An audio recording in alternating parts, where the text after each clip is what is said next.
సదాశివసమారంభాం వ్యాసశంకరమధ్యమాం అస్మదాచార్యపర్యంతాం వందే గురుపరంపరాం. జ్యోతిష్ శాస్త్రాన్ని భావితరాల వారికి ప్రసాదించిన ఋషుల యొక్క పాదపద్మాలకి నమస్కారం చేసుకుంటూ, అలాగే నాకు ఈ జ్యోతిష విద్యను నేర్పిన గురువర్యులు జ్యోతిష బ్రహ్మ కీర్తిశేషులు శ్రీ ఈరంకి సూర్యనారాయణమూర్తి గారు, సూర్యశ్రీ దైవజ్ఞ గారి యొక్క పాదపద్మాలకి నమస్కారం చేసుకుంటూ, ఓం శ్రీ మహాగణాధిపతి నమః, శ్రీ గురుభ్యో నమః, హరి ఓం. వీక్షకులందరికీ నమస్కారం. అక్టోబర్ నెల 26వ తారీఖు లగాయితూ నవంబర్ 1వ తారీఖు వరకు ఉండేటువంటి గ్రహగతుల ఆధారంగా ద్వాదశ రాశుల వారికి ఈ వారం ఏ విధమైనటువంటి శుభాశుభ ఫలితాలు కలగబోతూ ఉన్నాయో ఈ కార్యక్రమం ద్వారా తెలుసుకుందాం. అందులో భాగంగా ఈ వారం ఉండేటువంటి గ్రహగతులను గమనిద్దాం. ఈ వారంలో కర్కాటక రాశి యందు గురు అతిచారంతో సంచారం చేస్తూ ఉన్నారు. సింహమందు కేతు ఉన్నారు. అలాగే కన్యారాశి యందు శుక్రగ్రహం సంచారం చేస్తూ ఉన్నారు. తులారాశి యందు రవిగ్రహం ఉన్నారు. వృశ్చిక రాశి యందు కుజబుధుల యొక్క సంచారం ఉన్నది. కుంభరాశి యందు రాహువు, మీనమందు వక్రించినటువంటి శనేశ్వరుడు. ఈ వారంలో చంద్రుడు వృశ్చిక రాశి లగాయతూ కుంభరాశి వరకు సంచారం చేయబోతూ ఉన్నారు. ఇటువంటి పరిస్థితుల్లో ద్వాదశ రాశుల వారికి ఏ విధమైనటువంటి ఫలితాలు కలగబోతున్నా తెలుసుకుందాం. అందులో భాగంగా మొదటిది మేషరాశి. మేషరాశి వారికి ఈ వారం గ్రహస్థితి మధ్యస్థంగా గోచరిస్తూ ఉన్నది.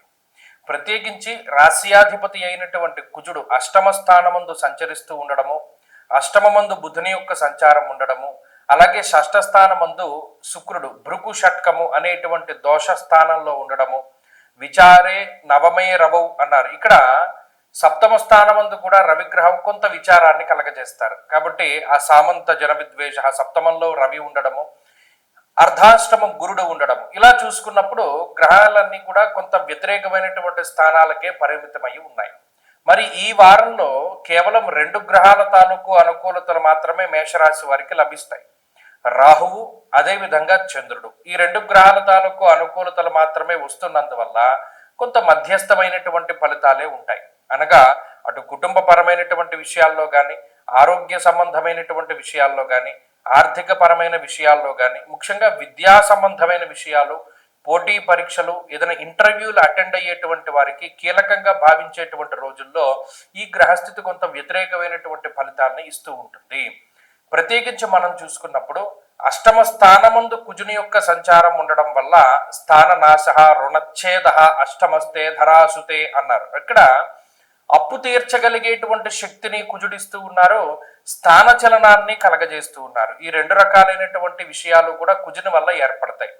అలాగే ఆకస్మికంగా జరుగుతూ ఉంటుంది ఏదైనా ఒక ఉపద్రవం లాంటిది, ఏదైనా ఒక ఇబ్బంది, ఉద్యోగ పరంగా లేకపోతే చదువు పరంగా ఇంకే పరంగా వచ్చినా ఆకస్మికంగా ఏదో ఒకటి ఇబ్బందులు వస్తూ ఉంటాయి.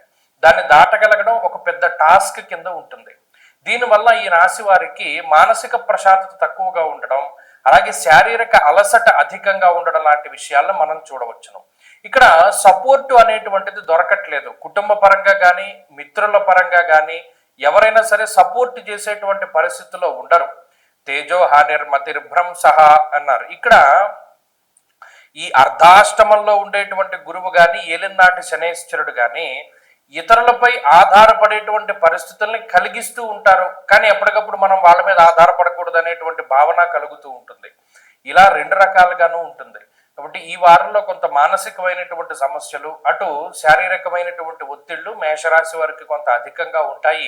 ఈ విషయాన్ని దృష్టిలో పెట్టుకుని ముందుకు వెళ్ళాలి. వారం మధ్యలో మాత్రం బుధ గురువారాల్లో మాత్రం కొంత ప్రశాంతమైనటువంటి వాతావరణం ఉంటుంది. మిగతా వారంలో ఉన్నటువంటి గ్రహస్థితిని అధిగమించడానికి ఎక్కువగా ఈ వారం అంతా కూడా సుబ్రహ్మణ్యేశ్వర స్వామి వారి యొక్క ఆరాధన చేస్తూ ఉండడం చెప్పదగినటువంటి సూచన. ఈ వారంలో కలిసి వచ్చేటువంటి రోజు ఆదివారంగా చెప్పవచ్చును. అదృష్ట సంఖ్య 2, అదృష్ట వర్ణము పొగరంగు అనగా గ్రే కలర్. తదుపరి వృషభ రాశి.